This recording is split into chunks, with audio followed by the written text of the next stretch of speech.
The investigation began before Wellington's car had cleared the palace gates. General Hartwell, moving with the efficiency that characterized his approach to potential scandals, had already initiated the formal processes that would determine both the scope of Wellington's breach of protocol and the appropriate response from the military establishment.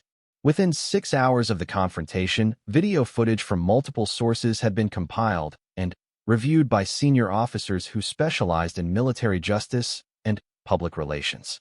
The recordings showed Wellington's behavior from every conceivable angle, creating a documentary record that left no room for alternative interpretations or face-saving explanations. At the Household Division headquarters, Major General Sir Christopher Davies studied the footage with the grim concentration of someone who understood that individual failures of judgment could damage institutional reputations built over centuries. His recommendation would carry enormous weight in determining Wellington's fate, and he approached the task with clinical detachment. The physical contact alone constitutes a clear violation, Davies noted to his aide as they reviewed the incident frame by frame. But the public questioning of the guardsman's competence and the dismissal of ceremonial duties as meaningless pageantry represent something far more serious. The aide, Lieutenant Colonel Sarah Mitchell, nodded as she compiled notes that would become part of the official record. The international implications are significant as well. Foreign dignitaries witnessed a senior British officer essentially arguing that royal protocol is beneath his dignity.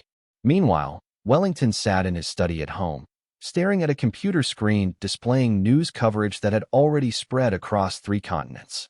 Headlines ranged from the merely embarrassing to the devastating. Colonel challenges Royal Guard in public confrontation, British military officer breaches palace protocol, and most damaging of all, decorated colonel humiliated by young guardsman's dignity under fire.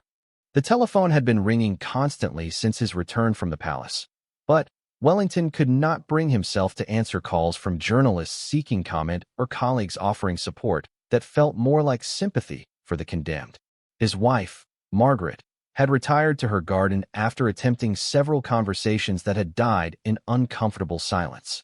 Morrison, meanwhile, faced his own crisis as military investigators sought to establish whether Wellington's aide-de-camp bore any responsibility for failing to prevent the confrontation. His career prospects, once bright with promise, now depended on demonstrating that his colonel's behavior had been both unprecedented and unpreventable. At Wellington Barracks, Harrison reported for a debriefing that would determine whether his handling of the situation had met the standards expected of the Queen's Guard. Major Winters conducted the interview with professional thoroughness, but her questions revealed an assumption that Harrison had performed admirably under difficult circumstances.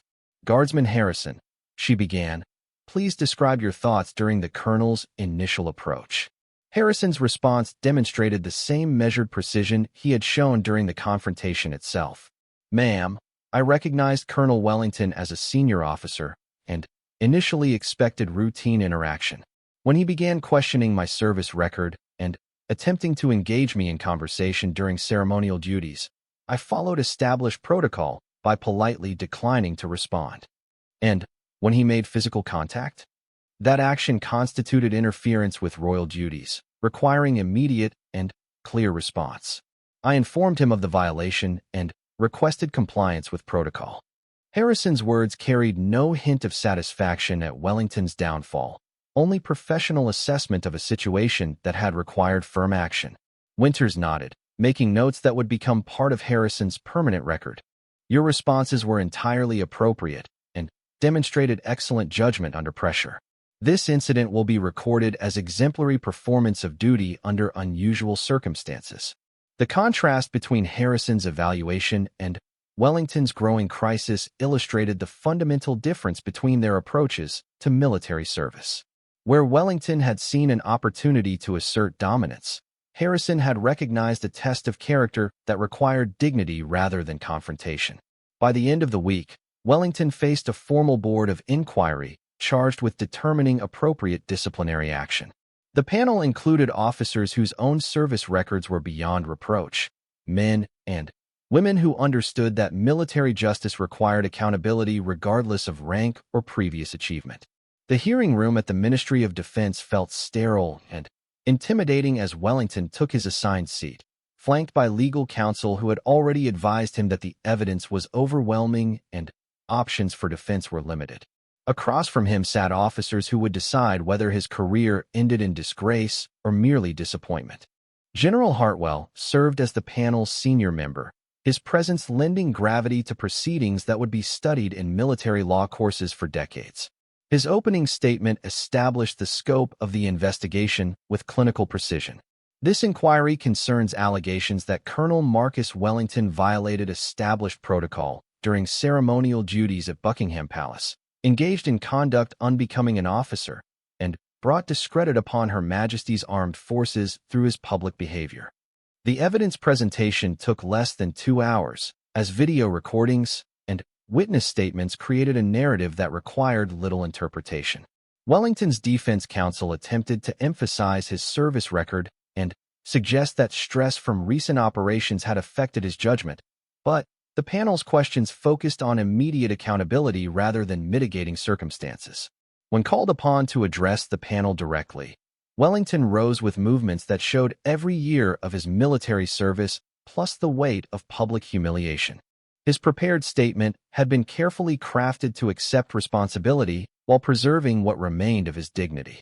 "I deeply regret my actions at Buckingham Palace," he began, his voice carrying none of the authority that had characterized his confrontation with Harrison. "My behavior fell short of the standards expected of British military officers, and I accept full responsibility for any damage to the reputation of Her Majesty's armed forces." But his words felt inadequate against the magnitude of what the panel had witnessed in the recordings. Wellington's public dismissal of ceremonial duties and his challenge to royal protocol represented more than a momentary lapse in judgment. They revealed fundamental misunderstandings about military service that called into question his fitness for continued leadership. The panel's deliberation lasted 3 days, during which Wellington remained suspended from all duties while awaiting a decision that everyone understood would end his military career. The only question was whether he would face court-martial proceedings or be allowed to retire quietly with reduced pension benefits. General Hartwell delivered the verdict with the same professional demeanor he had maintained throughout the investigation. "Colonel Wellington, this panel finds that your conduct at Buckingham Palace constituted a serious breach of military discipline and protocol. Your actions brought discredit upon the service and demonstrated judgment incompatible with continued military leadership." Wellington stood at attention as the formal words ended his 30-year career, but his mind drifted to Harrison's words about representing something larger than oneself. The young guardsman had understood principles that Wellington had forgotten or perhaps never truly learned, that real authority came from service rather than rank, that respect was earned through character rather than demanded through position. The final irony came 6 months later, when Harrison was selected for promotion based partly on his exemplary handling of the palace incident.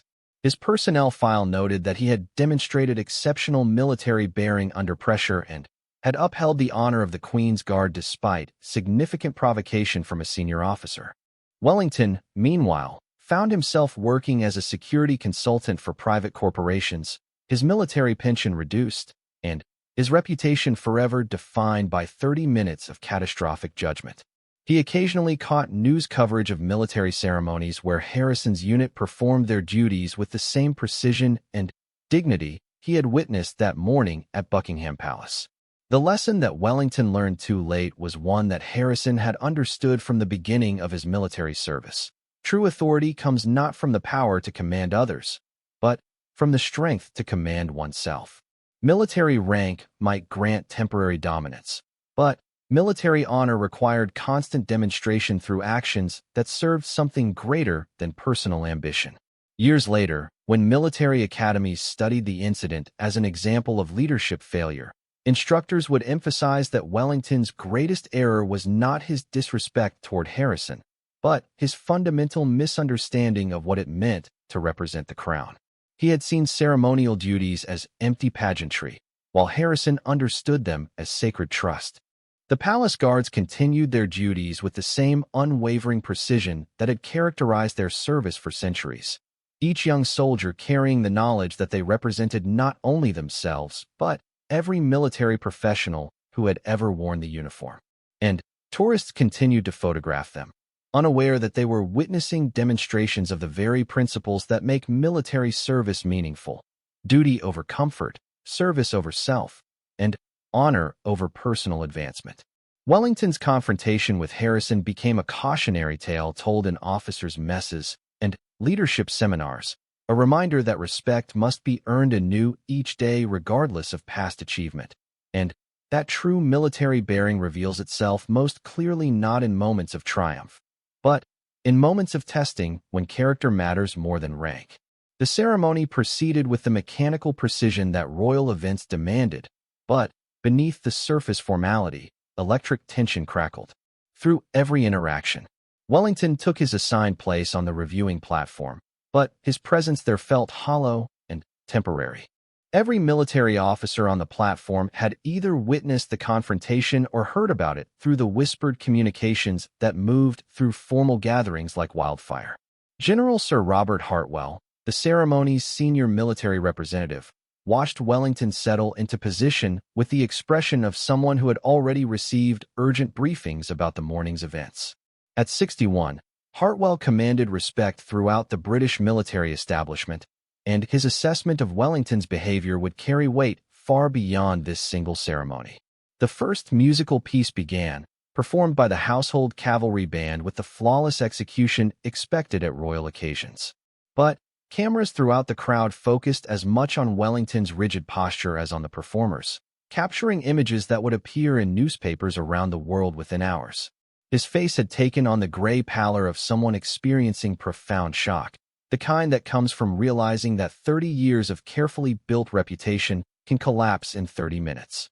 Fletcher moved through the ceremony's progression with professional competence, but her attention repeatedly returned to potential security concerns. The confrontation with Harrison had drawn crowds that exceeded her planned capacity, and the continued presence of news crews suggested that palace officials were treating the incident as a significant story rather than a minor disruption. On the platform reserved for honored guests, Lieutenant General Patricia Summers observed Wellington with the cold assessment of someone who had spent decades evaluating military leadership under pressure. As one of the highest-ranking women in the British Army, Summers had overcome obstacles that would have destroyed lesser officers, and she had little patience for those who failed to maintain dignity under stress. "Quite extraordinary," she murmured to Brigadier James Thornton, seated beside her. "In 30 years of military service, I have never seen an officer create such a spectacular breach of protocol in so public a forum." Thornton nodded grimly. He had known Wellington professionally for 15 years and had always respected his combat record, but respect for past achievement could not overcome the magnitude of what had just occurred. "The recordings will be analyzed at Sandhurst for decades," he replied quietly. What not to do when representing the service in public? Meanwhile, Harrison maintained his position with the same unwavering precision he had demonstrated throughout the confrontation. To casual observers, he appeared unchanged by the morning's events, but those with military training could see subtle signs of continued alertness. His handling of Wellington's challenge had been masterful, but the aftermath would require equal skill to navigate successfully. Campbell remained nearby, positioned where he could monitor both Harrison's condition and any further developments from the reviewing platform. As the senior non-commissioned officer responsible for the guard's performance, he was already mentally preparing the reports that would be required by multiple levels of command hierarchy. The ceremony's first speaker took the podium, beginning remarks about the Commonwealth's military contributions to international security. But his words seemed to fade into background noise as spectators continued processing what they had witnessed. Social media platforms filled with video clips and commentary, transforming a local incident into an international story about military tradition and leadership. Wellington attempted to focus on the speeches, but his mind churned through potential responses to what would inevitably become a formal investigation. Military justice moved with deliberate precision, and every aspect of his behavior would be examined by officers who understood protocol far better than he had demonstrated this morning. Behind him, Morrison worked quietly with his mobile phone, sending urgent messages to legal advisors, and attempting to schedule meetings that might limit the damage to both his colonel and his own career. As Wellington's aide-de-camp, Morrison's competence would be judged partly by his ability to prevent exactly the kind of public disaster they were now experiencing. The second speaker took the podium, a retired general whose own service record commanded universal respect throughout the military community. As he spoke about the values that defined British military service, duty, honor, integrity, and respect for tradition, his words seemed to highlight everything Wellington had failed to demonstrate during his confrontation with Harrison. Military leadership, the general declared, his voice carrying across the courtyard, is not about the authority to command others, but about the responsibility to embody the highest standards of our service. Every officer who wears this uniform represents not only his own achievements, but the accumulated honor of all who have served before him. Wellington felt the words strike him like individual accusations. Every principle the speaker outlined seemed to emphasize his own failures of judgment and character. Around him, other officers listened with expressions that ranged from thoughtful appreciation to barely concealed discomfort at the relevance of the remarks to recent events. In the crowd below, journalists from major news outlets worked to construct narratives that would make sense of the morning's drama for audiences who might not understand the nuances of military protocol. The story had elements that appealed to different constituencies: respect for tradition, challenge to authority, youth versus experience, and the clash between ceremony and substance. Harrison's commanding officer, Major Elizabeth Winters, had arrived during the ceremony's second act, having been summoned urgently from her duties at Wellington Barracks.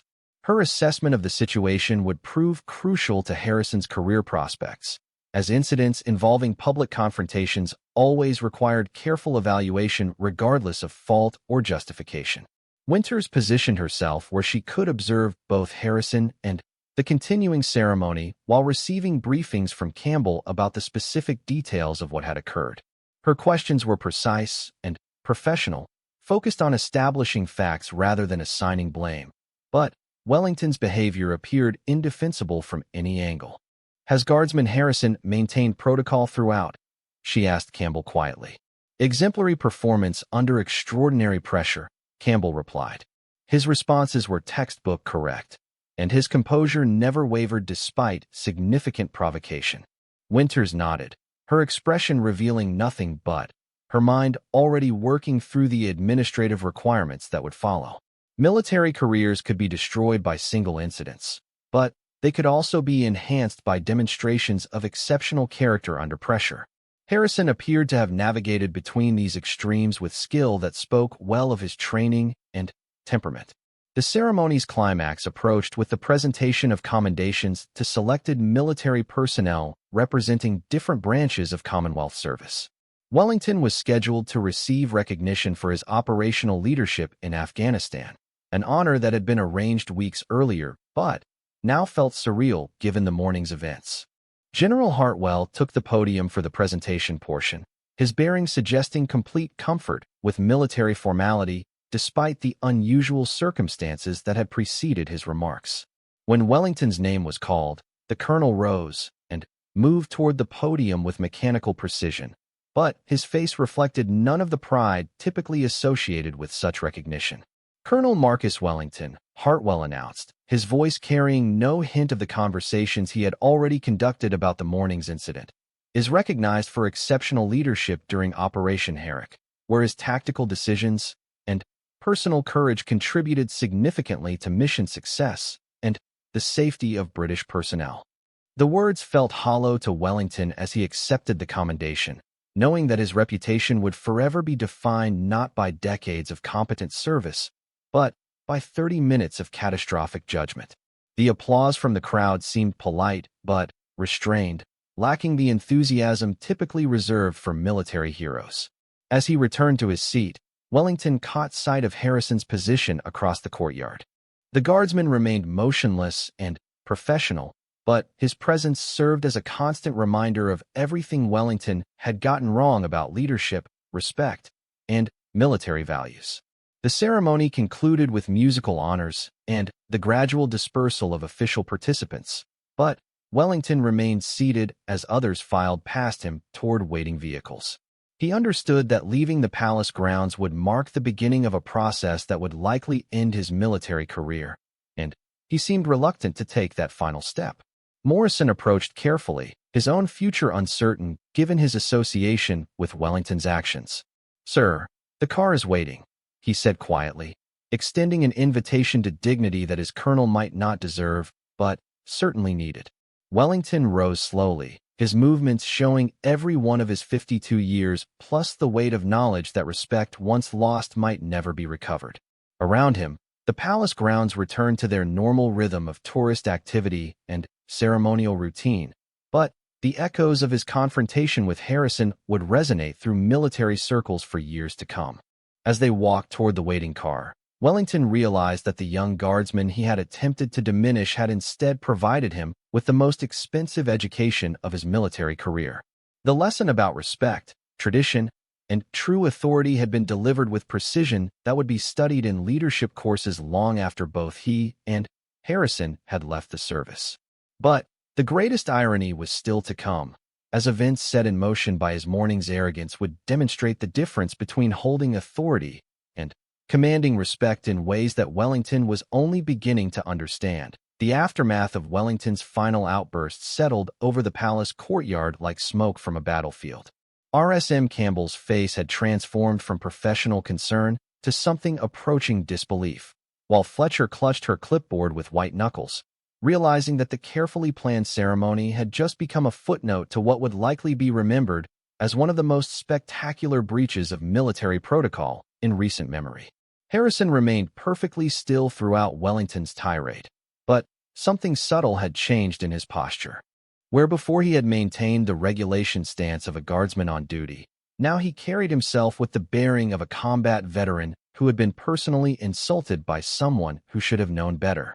The transformation was barely visible, but unmistakable to anyone with military experience.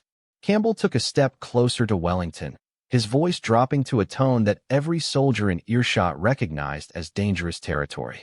"Colonel Wellington, you have just publicly insulted a guardsman who has served 2 tours in Afghanistan and earned commendations for valor under fire. You have questioned the legitimacy of duties assigned by the Crown itself, and you have done so in front of witnesses that include foreign diplomats, members of parliament, and representatives of the international press." Wellington's face cycled through emotions like a man watching his career collapse in real time. 2 tours, he asked weakly, the foundation of his assumptions about Harrison beginning to crumble beneath him. "Guardsman Harrison," Campbell continued without acknowledging Wellington's question, "has earned the Military Cross for exceptional bravery during operations in Helmand Province. His selection for ceremonial duties was based on exemplary service in combat, not despite it. The Queen's Guard draws from the finest soldiers in the British Army, not from those who have avoided real service." Around them, the crowd had grown to several hundred people, many of whom had been drawn by words spreading through social media that something extraordinary was happening at the palace.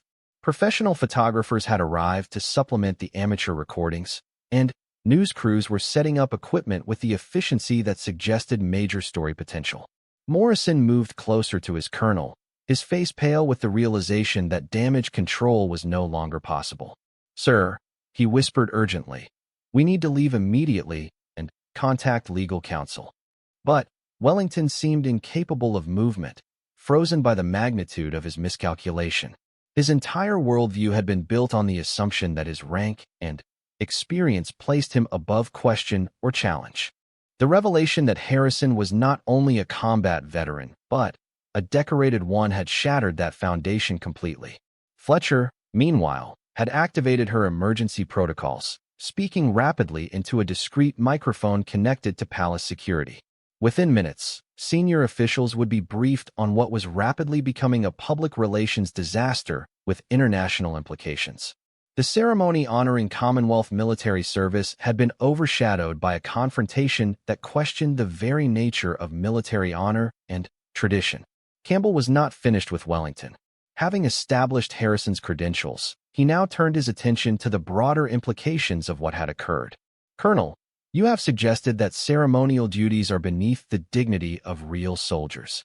You have implied that the Queen's Guard exists primarily for tourist entertainment. Do you understand what you have just said about the Crown's judgment in selecting these soldiers for their duties? The question struck Wellington like lightning, illuminating implications he had been too angry to consider. By insulting the guardsmen, he had effectively criticized the institution that had selected him. By questioning the value of ceremonial duties, he had challenged the wisdom of traditions that stretched back centuries. By suggesting that real soldiers belonged elsewhere, he had implied that the Crown's security arrangements were inadequate or misguided. That was not my intention," Wellington stammered. But his words lacked conviction even to himself. The crowd around them had grown quiet, sensing that they were witnessing something historically significant.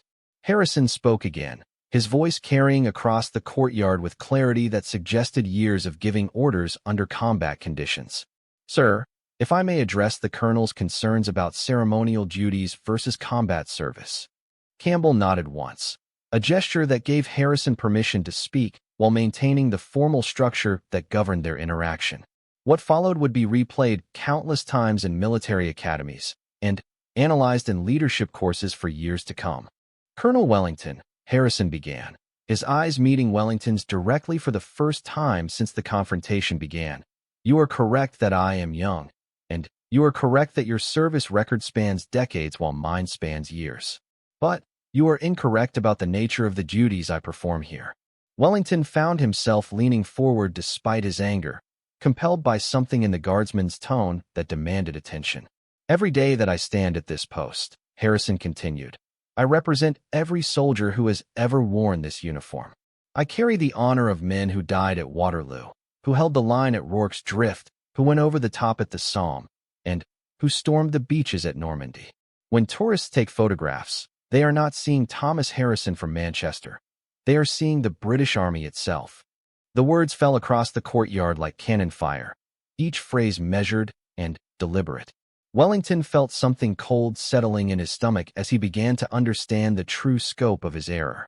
"When I maintain silence during my watch," Harrison went on, "I am demonstrating the discipline that every British soldier is expected to show under pressure. When I remain motionless despite provocation, I am showing the world what it means to place duty above personal comfort or convenience. These are not empty gestures, sir. They are demonstrations of the very principles that make our military effective in combat." Wellington opened his mouth to respond, but found no words adequate to the moment.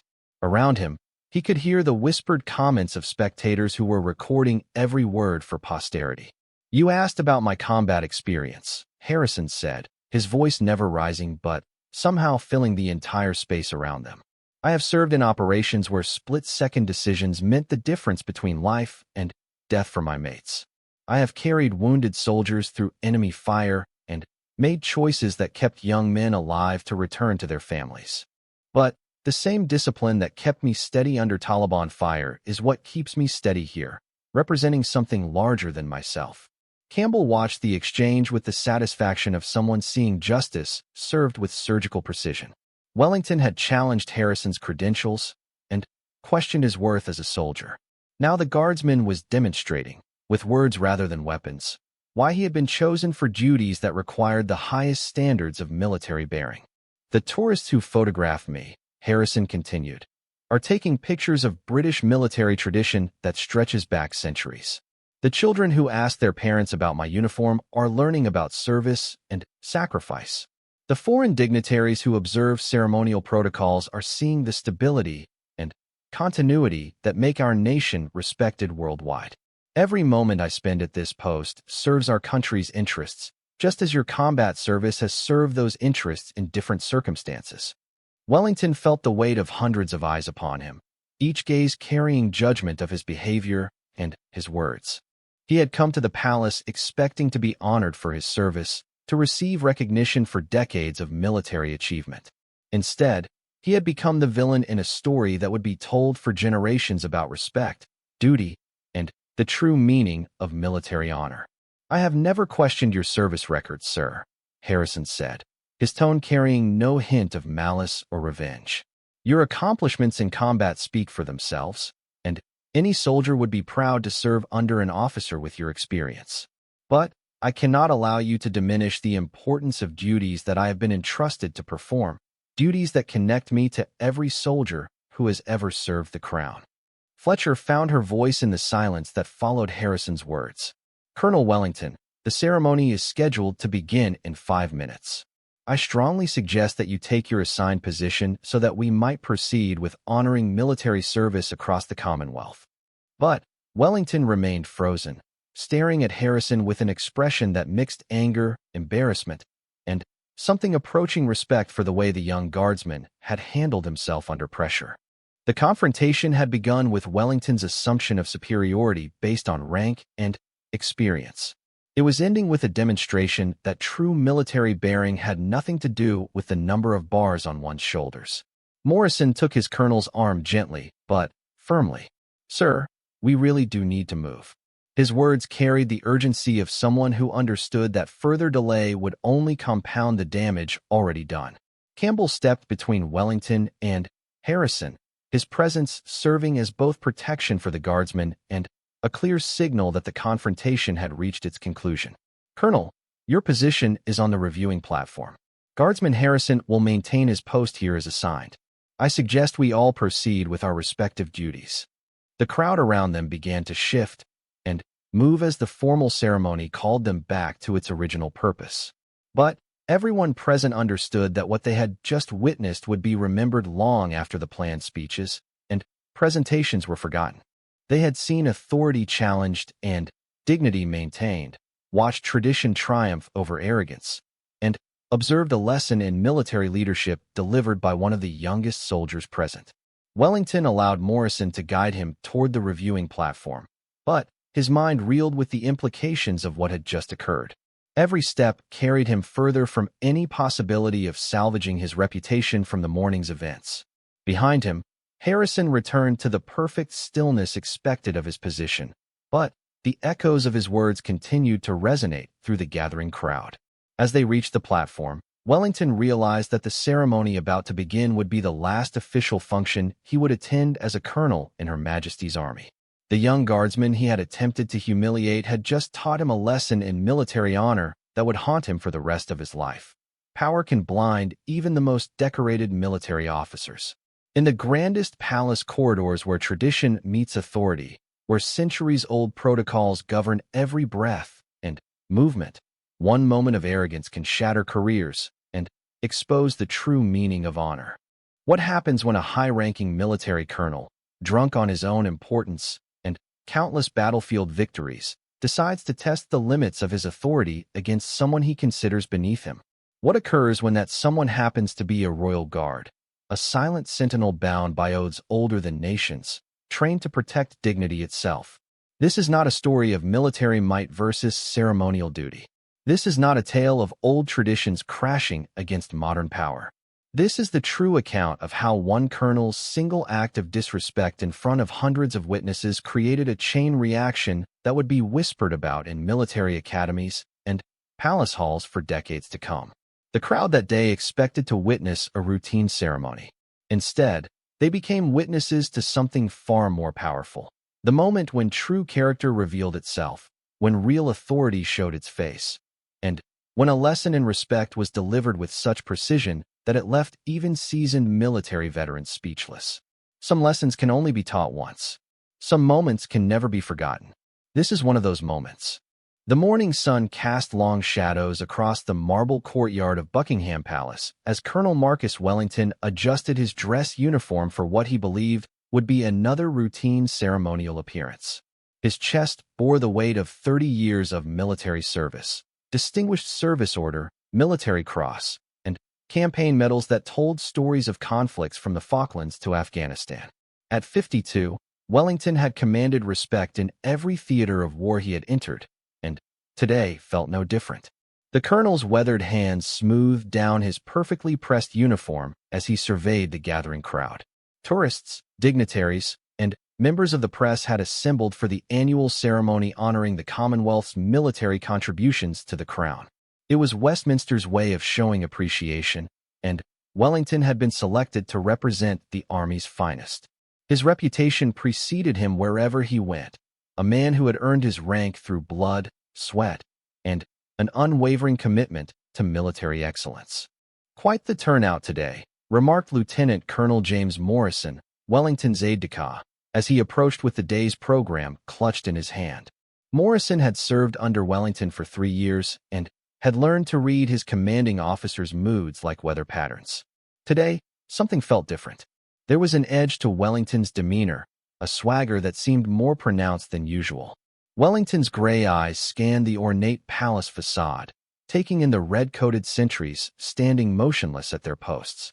The Queen's Guard had always struck him as more decoration than substance, toy soldiers playing dress-up while real military men fought actual wars. Their tall bearskin hats and ceremonial rifles seemed like relics from a bygone era, museum pieces that served no practical purpose in modern warfare. "Look at them," Wellington muttered under his breath, nodding toward the nearest guardsman, standing there like statues while actual soldiers do the real work. Morrison shifted uncomfortably, but said nothing. He had heard similar comments from his colonel before, usually after a few drinks in the officers' mess. The guardsman in question stood with perfect posture beside one of the palace's main entrances. His name was Guardsman Thomas Harrison, though the crowd gathering around him knew nothing of his identity or his story. At 24, Harrison had already completed 2 tours in Afghanistan with the Grenadier Guards before being selected for ceremonial duties. His service record included commendations for bravery under fire and leadership during some of the most challenging operations in Helmand Province. Harrison's dark eyes remained fixed straight ahead, but his peripheral vision caught every movement in the courtyard. Years of training had taught him to remain alert while maintaining the statue-like composure expected of the Queen's Guard. He had stood in these positions during thunderstorms, blazing heat, and freezing winter mornings, never breaking protocol, never acknowledging the countless tourists who tried to make him smile or react. The ceremony was scheduled to begin at 11 o'clock sharp, but Wellington had arrived early to familiarize himself with the layout. His military mind automatically cataloged exits, sight lines, and potential security concerns, habits formed through decades of operational experience. What he saw confirmed his opinion of ceremonial duties: too much pageantry, too little substance. As dignitaries began taking their assigned seats on the reviewing platform, Wellington noticed the way palace staff deferred to the guards with a respect he found excessive. These young men, barely out of their training, commanded attention typically reserved for senior officers. It rankled him in ways he could not quite articulate. "Colonel Wellington," called a crisp voice from behind him. He turned to see Major Sarah Fletcher, the ceremonies coordinator, approaching with a clipboard and an expression of barely contained stress. "If I could review the proceedings with you once more before we begin." Fletcher had been organizing royal ceremonies for 5 years, and she prided herself on flawless execution. Every detail mattered, from the precise timing of musical pieces to the exact positioning of participants. She had worked with countless military officers over the years, but something about Wellington's attitude during their previous briefings had left her uneasy. "Of course, Major," Wellington replied, though his tone suggested he considered the review unnecessary. He had participated in more ceremonies than he could count, from medal presentations to regimental dinners. How complicated could a simple recognition event possibly be? Fletcher began explaining the sequence of events, but Wellington's attention wandered to the gathering crowd. Families with children pressed against the palace railings, cameras ready to capture any glimpse of royal pageantry. Tour groups clustered around guides who spoke in animated tones about the history and traditions they were about to witness. Television crews tested their equipment, preparing to broadcast the ceremony to viewers across the Commonwealth. "The key thing to remember," Fletcher was saying, "is that protocol must be followed exactly. The Queen's Guard maintain their positions throughout the ceremony, and their duties supersede all other considerations. They are not to be interrupted or engaged in any way during their watch." Wellington nodded absently, his mind already moving beyond the ceremonial formalities to his evening plans. A dinner at the Army and Navy Club awaited, where he would regale fellow officers with stories of his latest assignment and, no doubt, his observations about palace protocol. These events always provided excellent material for after-dinner entertainment. The sound of military bands tuning their instruments drifted across the courtyard, mixing with the excited chatter of spectators. Photographers positioned themselves for optimal shots, their telephoto lenses glinting in the morning sunlight. The atmosphere buzzed with anticipation, that peculiar energy that precedes any royal occasion. Harrison remained motionless at his post, but his trained ear picked up fragments of conversation from the crowd gathering nearby. Children asked their parents about his tall hat, tourists wondered if he ever moved, and guides explained the history of the guard's ceremonial role. He had heard it all before, countless times, but never let his concentration waver. Wellington checked his watch and noted the precision with which palace staff moved through their preparations. Whatever else he might think about ceremonial duties, he had to admit the organization was impressive. Every person seemed to know exactly where to be and when to be there, moving like parts of a well-oiled machine. 10 minutes until commencement, Fletcher announced to the gathered participants. Please take your positions. Wellington straightened his uniform one final time and moved toward his designated spot on the platform. But his path took him directly past Harrison's position. As he approached the young guardsman, something in Wellington's military bearing shifted. Perhaps it was the accumulated frustration of years spent in combat zones while others stood ceremonial watch. Perhaps it was the weight of his own accomplishments pressing against what he saw as empty tradition. Or perhaps it was simply the arrogance that can grow in successful men who forget that respect must be earned anew each day. Wellington paused directly in front of Harrison, close enough that their conversation would be private, but visible enough that nearby spectators could see the interaction. The colonel's eyes met the guardsman's steady gaze, and, for a moment, two very different types of military service stood face to face. "Tell me, soldier," Wellington said quietly, his voice carrying the authority of 3 decades in uniform. "How many actual battles have you fought?" The question hung in the air like morning mist, seemingly innocent, but weighted with implication. Harrison's training kicked in automatically. His orders were clear: maintain position, do not engage with the public, and under no circumstances break the stoic composure expected of the Queen's Guard. But Wellington was not a member of the public. He was a senior military officer, and the question put Harrison in an impossible position. The guardsman's silence stretched for several seconds, which Wellington interpreted as confirmation of his suspicions. Here stood another toy soldier, he thought, someone who had never heard shots fired in anger or made life and death decisions under pressure. The colonel's expression hardened with what he perceived as vindication of his views.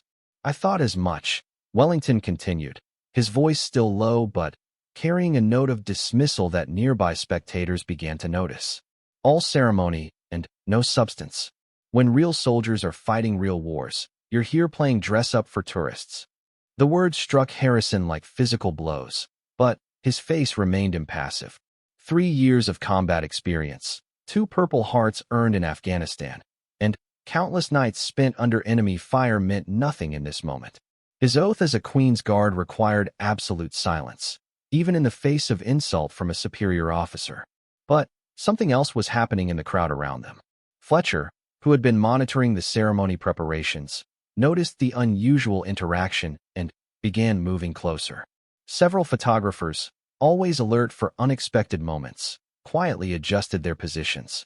Tour guides paused their commentary, sensing drama unfolding before them. Wellington, emboldened by what he interpreted as the guardsman's inability to respond, took a step closer. His voice remained quiet, but his words carried clearly to those nearby. "I've spent 30 years earning my rank through service in actual combat zones. I've led men into battle, made decisions that saved lives, and carried the weight of real responsibility. What have you done besides stand still and look pretty for the cameras?" Morrison, Wellington's aide-de-camp, had been watching from across the courtyard and now hurried over, recognizing the potential for disaster. Military ceremonies operated on strict protocols, and any deviation could create diplomatic incidents. But he arrived too late to prevent what happened next. Harrison finally spoke, his voice steady and clear despite the insult he had just endured. "With respect, sir, I am currently on duty and cannot engage in conversation." The words were regulation perfect, exactly what his training required, but they carried an undertone that made Wellington flush with anger. Cannot or will not. The colonel pressed, his volume increasing slightly. I am a senior officer asking you a direct question. Are you refusing to answer a superior? The crowd's attention was now fully focused on the confrontation unfolding before them. Cameras began recording, though their operators did not yet understand the significance of what they were witnessing. Children tugged on their parents' sleeves, asking why the man in the fancy uniform was talking to the guard who was not supposed to move. Fletcher reached them just as Wellington made his fatal error in judgment.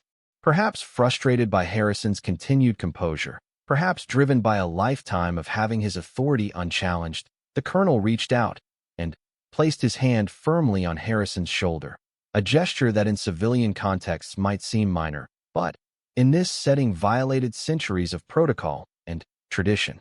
Look at me when I'm talking to you, Wellington commanded, his military bearing now fully engaged in what he perceived as a confrontation with an insubordinate soldier. The touch broke something in the formal atmosphere surrounding them. Gasps arose from the crowd as the violation of protocol became clear even to casual observers. Fletcher's face went pale as she realized the magnitude of what had just occurred. Morrison stopped dead in his tracks, knowing that his colonel had just crossed a line from which there might be no return. But Harrison's response was not what anyone expected. Rather than breaking composure or responding to the provocation, he did something that demonstrated the true meaning of military discipline and royal protocol. He stepped back precisely one pace, assumed the position of attention with movements so sharp they seemed to slice through the air itself, and spoke in a voice that carried across the entire courtyard. Colonel Wellington, Harrison said, his words clear and measured.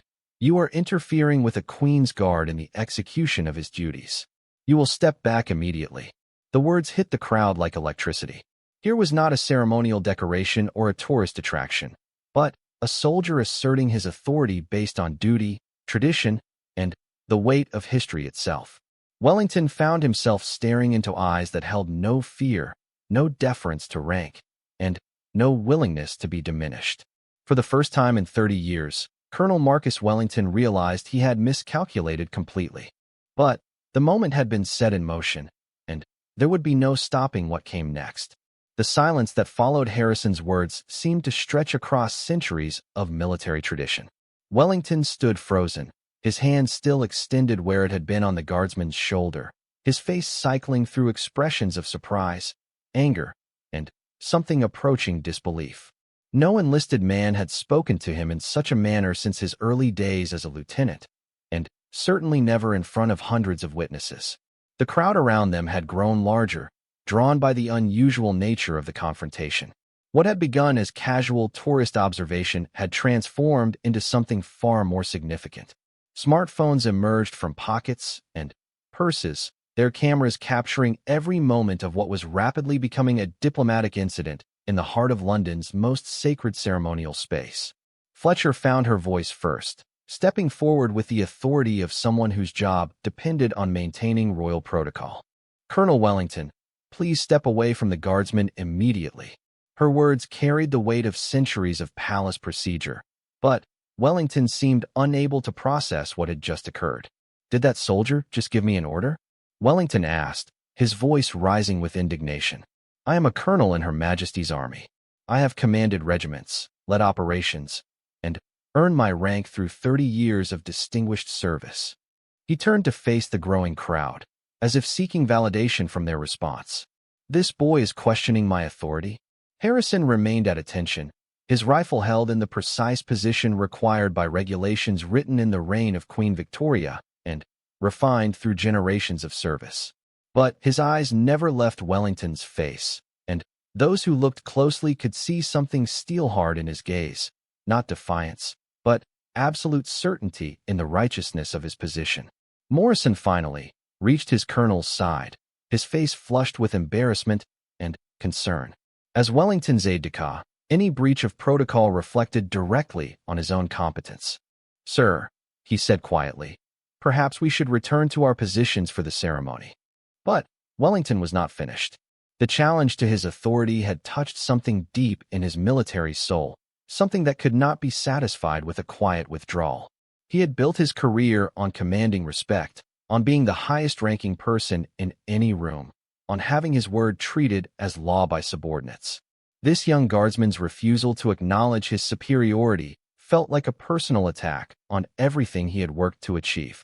"I want to know this soldier's name," Wellington demanded, addressing Fletcher directly. "I want to know his commanding officer, his unit, and his service record." No one speaks to a colonel of the British Army in that manner and walks away without consequences. Fletcher's training in diplomatic protocol warred with her growing realization that she was witnessing something unprecedented. Royal Guards were not typically involved in confrontations with senior military officers, and the procedures for handling such situations were not covered in any manual she had studied. "Colonel," the guardsman was correct in his statement. "Palace protocol clearly states that Queen's Guards cannot be interrupted during their duties, regardless of rank or circumstance." The words hit Wellington like a slap. He turned to stare at Fletcher, his mouth opening and closing as he processed the implications of what she had said. "Regardless of rank," he repeated. "Are you telling me that my 30 years of service mean nothing here? That my rank, earned through blood and sacrifice, counts for less than some ceremonial posting?" Around them, the crowd continued to grow. Palace security personnel had noticed the disturbance and were moving discreetly closer, though they remained uncertain about how to handle a confrontation between two members of the military. Tour guides found themselves in the unexpected position of narrating real drama instead of historical events, their groups clustering closer to hear every word. Harrison had not moved throughout the exchange, but his presence seemed to fill the space around them. Standing in his scarlet tunic and bearskin cap, he represented something larger than himself, the unbroken chain of duty that connected the present moment to centuries of service to the crown. His silence was not weakness, but strength, the kind of disciplined restraint that real soldiers understood even when they did not appreciate it. A new voice cut through the tension like a sword through silk. "What exactly is happening here?" The speaker was Regimental Sergeant Major David Campbell, a man whose very presence commanded attention from anyone wearing a British uniform. At 48, Campbell had earned his position through 26 years of exemplary service, including multiple tours in Northern Ireland, Iraq, and Afghanistan. His appearance at Harrison's side was both unexpected and immediately significant. Wellington turned toward Campbell with visible relief, finally seeing someone of sufficient rank to validate his position. "Sergeant Major, I am Colonel Wellington, and I require an explanation of why this guardsman has refused to show proper respect to his senior officer." Campbell's weathered face remained impassive as he took in the scene. His eyes moved from Wellington to Harrison, noting the perfect positioning and bearing of the guardsman, then to the crowd of witnesses recording every moment on their phones. When he spoke, his voice carried the authority of someone who had earned respect through demonstrated competence rather than inherited privilege. "Colonel Wellington," Campbell said carefully, "I am RSM Campbell, responsible for this guardsman's duties. Perhaps you could explain why you felt it necessary to interrupt a Queen's Guard during ceremonial duties." The question was posed with military courtesy, but its implications struck Wellington like lightning. Campbell was not asking what the guardsman had done wrong. He was asking why Wellington had initiated the confrontation in the first place. The sergeant major's question carried an assumption that made Wellington's stomach tighten with unexpected anxiety. "I was simply attempting to engage in conversation with one of our soldiers," Wellington replied, but his voice lacked the confidence it had carried moments earlier. "As a senior officer, I believe I have the right to speak with any member of the British military." Campbell nodded slowly, then turned to address Harrison directly. "Guardsman Harrison, report the incident." Harrison's response came without hesitation, his voice clear and precise in the manner of someone accustomed to giving military reports under pressure. "Sir, Colonel Wellington approached my position and attempted to engage me in conversation regarding my service record and combat experience. When I explained that I was on duty and could not engage, he continued to press the matter and made physical contact with my person while demanding I acknowledge his authority. I informed him that he was interfering with a Queen's Guard in the execution of duties and requested he step back." The words fell into the courtyard like stones into still water, creating ripples that spread through the assembled crowd. Wellington felt the ground shifting beneath him as he realized that Harrison's account, delivered with military precision, painted him as the aggressor in the confrontation. Physical contact? Campbell repeated, his voice carrying a note of something that made Wellington's military instincts scream warnings. Colonel, did you lay hands on Guardsman Harrison while he was on duty? The question hung in the air with the weight of centuries of military law and tradition. Wellington found himself remembering regulations he had not thought about since his officer training, rules about the sanctity of ceremonial duties, and the absolute nature of certain military protocols. His throat seemed to close as he realized the magnitude of his error. I merely placed my hand on his shoulder to get his attention, Wellington said weakly. It was hardly an assault. Campbell's expression did not change, but something in his bearing suggested that Wellington had just confirmed his worst fears.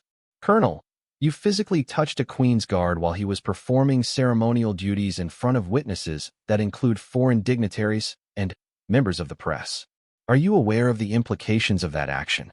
Around them, the crowd had grown silent, sensing that they were witnessing something far more significant than a simple military disagreement. Camera operators zoomed in on faces, capturing expressions that would be analyzed frame by frame in the hours to come. The ceremony that was supposed to begin in minutes had become secondary to the drama unfolding before the palace walls. Wellington felt sweat beginning to form on his forehead despite the cool morning air. Implications? He asked, though he was beginning to understand that he had stepped far outside the bounds of acceptable military behavior. The Queen's Guard represents the crown itself, Campbell explained, his voice carrying the weight of absolute certainty. Any interference with a guardsman during ceremonial duties is considered interference with royal protocol. Any physical contact constitutes a breach of regulations that date back to the formation of the Guard itself. Fletcher, who had been following the exchange with growing alarm, stepped forward once again. Sergeant Major Campbell, what are the prescribed procedures for this type of incident? Campbell's answer sent a chill through Wellington's entire body. The incident must be reported to the Household Division immediately. Colonel Wellington will need to provide a written statement explaining his actions, and the matter will be reviewed by the appropriate authorities to determine if disciplinary action is warranted. The word struck Wellington like physical blows. Disciplinary action meant investigation. Investigation meant attention from superiors who had little patience for officers who created diplomatic incidents. His mind raced through the potential consequences: formal reprimands, early retirement, the destruction of a carefully built reputation that had taken decades to establish. This is ridiculous, Wellington said, but his voice carried desperation rather than authority. I am a decorated colonel with an exemplary service record. This young man is barely out of training, standing guard for tourists. How can his ceremonial duties possibly supersede my rank and experience? Harrison spoke for the second time since the confrontation began, his words cutting through Wellington's protests with surgical precision. Sir, with respect, rank and experience are irrelevant to the duties I have been assigned. I serve at the pleasure of the Crown, and my orders come from authorities that supersede individual preferences or opinions. The crowd around them erupted in murmurs of appreciation for the guardsman's response. Here was dignity under pressure, duty maintained despite provocation, and respect earned through character rather than rank. Wellington found himself staring into the faces of hundreds of witnesses, all of whom had just heard a young soldier deliver a lesson in military bearing to a colonel. Morrison, who had been watching the exchange with growing horror, finally found the courage to intervene. Sir, perhaps we should discuss this matter privately with the appropriate officials. His words carried a plea for his colonel to recognize the depth of the hole he had dug for himself. But Wellington was not finished. Pride, anger, and 30 years of unchallenged authority combined to drive him toward a final, fatal error in judgment. Instead of accepting the opportunity for graceful withdrawal that Morrison had offered, he chose to double down on his position in front of an audience that would remember his words for years to come. I refuse to be lectured by a boy playing soldier, Wellington declared, his voice rising to carry across the entire courtyard. I have earned my rank through actual service, actual sacrifice, and actual leadership in combat situations. I will not be made to appear foolish by someone whose greatest challenge is standing still for pictures. The words echoed off the palace walls, and, into the silence that followed, Wellington finally realized he had just sealed his own fate in front of hundreds of witnesses and countless cameras. But the damage had been done, and there would be no taking back what had just occurred in the heart of London's most sacred ceremonial space.